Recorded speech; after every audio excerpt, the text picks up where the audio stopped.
Unwanted by the woman who bore me. Told many times how I ruined her life. I had come to know I was symbolic of destroying the man's life whom she procreated with. Though he never said those words to me, I had always felt it. Yet I felt sorry for him much more than I loathed him. He too was a young man who once had dreams that would never be because of me. Then came another kind of unwanted. Once told I always wanted you to be a different kind of sister by a little maid. Why, I had been there for more than the parents. As I sat there that day in the truck, the little maid's vehicle, with my mouth wide shut, I repeated the words I was told. I always wanted you to be a different kind of sister. But the look of relief on this person's face let me know it was not a slip of the tongue. It was not a moment of anger. It was not a moment of confusion. How could that be? I had just come from a doctor's appointment after having experienced a life-changing accident, and it was in their eyes. So after repeating it, I remember stepping out of the truck and walking back into my life. Walking there, I repeated those words to myself again. You always wanted me to be a different kind of sister. It was freeing, actually, because I had always known it to be true. Though it was never said, and mind you, they were a shitty sibling from childhood through adulthood. The misrecognition changed shape. My educational integrity question, something I have always been proud of and strived for excellence in, and by far my greatest and lifelong accomplishments, becoming as educated as I desire to be.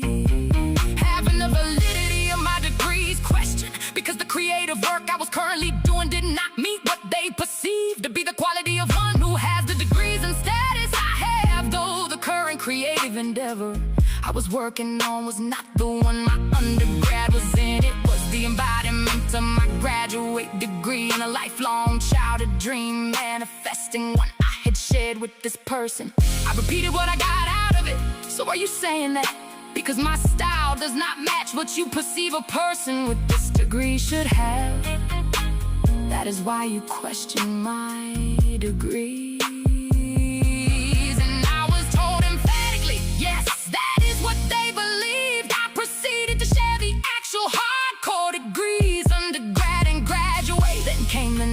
Vulnerability is weakness. Being told I was weak for being vulnerable, which is what I believe one should be able to do when in a relationship with someone they are sharing their life with. I do not see vulnerability as a weakness. I do not see crying as a weakness. I do not see confusion as a weakness. I do not see being overwhelmed as a weakness. Being autistic and agoraphobic and still finding the ability to be vulnerable, I see this as a strength. Then came the epitome of misrecognition that pushed me deeper into the ebb and flow of creativity. I was asked by one, I was surprised by and relieved by, because I had always known deep down inside they felt this way. The question, or rather the statement that was made in my mind's eye, was, why can't you be more normal? I repeated out loud, why can't I be more normal? It unleashed, released, and liberated me in ways I have only begun to realize. Individuated I have always been, yet these statements and questions in the way I allowed myself to be treated have fueled me, not with malice and disdain, but with reverence, giving me even more power to remain steadfast and unwavering on my path. I need not approval nor co-signers.